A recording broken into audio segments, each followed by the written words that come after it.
Welcome to Close Listening. I'm Zach Morgenstern, joined as always by silent co-host Ludwig von B. I'm wearing my cheap fedora here because I don't have a Stetson, and I'm talking about Garth Brooks' album No Fences.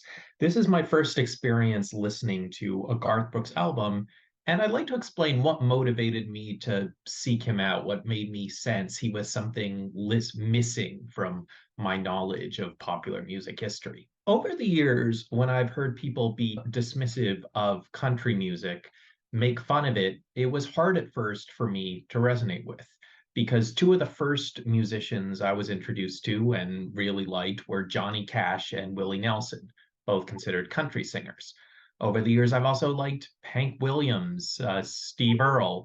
More recently, I discovered Dolly Parton, songs by Marty Robbins, Conway Twitty, Roger Miller, Chris Christopherson, Waylon Jennings, Patsy Cline, and so on. But what I came to realize over the years is that there's music that is considered country, musicians who are considered true legends of country music, but that's not what people are talking about when they say country.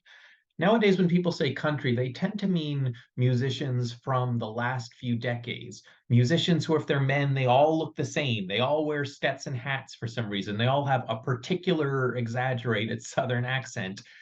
This kind of country music, it's music that screams, I am country. Do not mistake me. I am country. If I love hunting and fishing, I am a devout Christian, yada, yada, yada. So, what I've come to realize is when people say they hate country music, they hate this sort of performative genre over substance kind of music that often has implicitly right wing politics. So, what drew me to Garth Brooks? Well, to be honest, it's because of, when I've heard references to him in passing, because his career doesn't go as far back as many of those names I mentioned, my instinct has always been to lump him in with that latter category of country singer, that guy who's always in his Stetson hat saying, look at me, look at how country I am. And in some ways, Garth Brooks very much does have that sound, yet the amount of music he's produced over the years has made him a music legend. He's someone who's been given the Kennedy Center honors. And when it comes to his politics, he doesn't fall into the stereotype of that contemporary white male country singer, in that, as far as I can tell, the guy's a liberal. He recently pushed back against the silly Dylan Mulvaney Bud Light controversy, for instance. So he just felt like a very interesting cultural figure. And because his career started in the late 80s, I didn't necessarily learn about him when I was learning about some of these classic figures. But, we're getting to a point where the 80s are starting to have been a long time ago. People whose careers started then can be well and established music legends. So I looked into this album called No Fences, and I'm going to briefly break down my reaction to these tracks. This one opens with a song called The Thunder Rolls. Now, with some songs, one analyzes imagery, one looks for metaphor. When I see the title, The Thunder Rolls, for example, I think of Bruce Springsteen's track, Thunder Road, which obviously does rely on metaphor. But this song mixes in literal sounds of thunder to clarify its message is literal. And I think that's a very good technique because rather than just thinking generally of drama and action and fear, it actually transports to this plate of someone driving through a dangerous storm.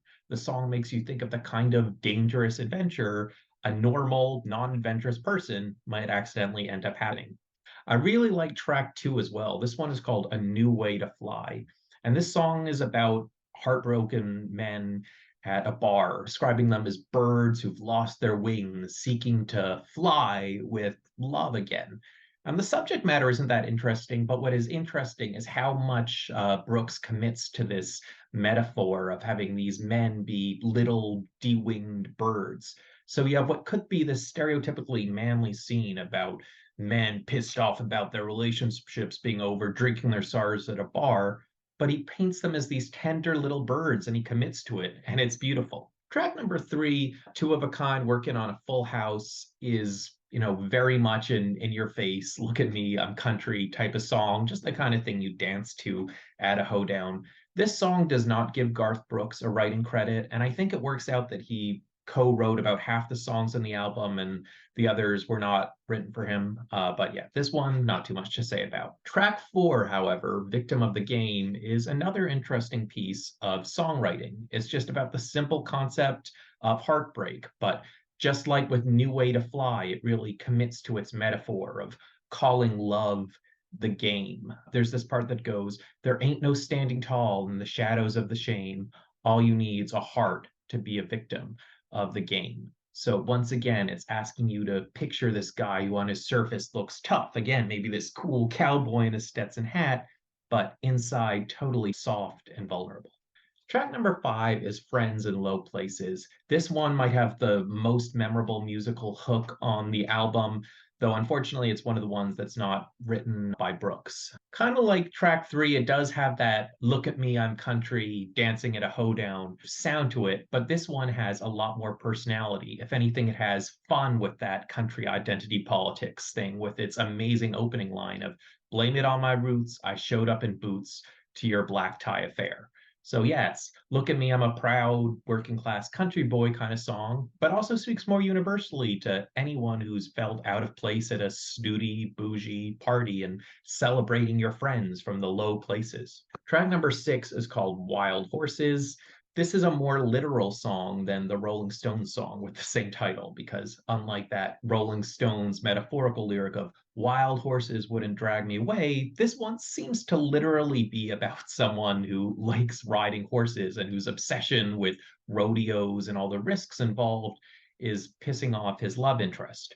But like with other songs on this album, even if there's a literal element here, the emotion kind of transcends the literal. It's a warning, don't be in a relationship with someone where they demand you give up your hobbies, because you should be in a relationship with someone who loves you for you. Track number 7 is called Unanswered Prayers. So this song seems to be about two concepts at once.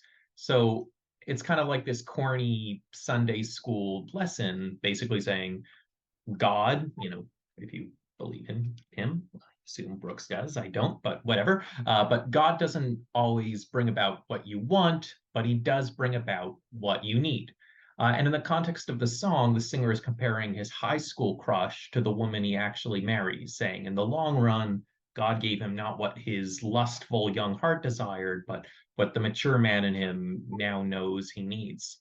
But I think the one thing that's missing from this song, which is nice from a sentimental, corny kind of perspective, is it opens with this great line about the man with his wife running into his old high school flame at the football game. And there's just so much room for dramatic tension there. There could be all kinds of interesting interactions. Like I could imagine like a marathon of a Bob Dylan song about this. But Garth Brooks just jumps right away to the Sunday school lesson, trying to make it sound so saccharine that the full dramatic potential of this song doesn't get to play out. Track number 8 is called Same Old Story. This one gets a bit of a unique sound to it, making some cool use of slide guitar sounds. And it's kind of the pessimistic follow up to Unanswered Prayers, in that it's saying, rarely do you have a mutual happy relationship. One person will think they're in love, but their partner is secretly thinking about someone else. And this actually works excellently in tandem with Unanswered Prayers, because you listen to Unanswered Prayer and think, oh, it's this corny, sappy love song. The man and his wife love each other so much. But what if his wife secretly doesn't love him? What if the wife is the character being sung about in track 8?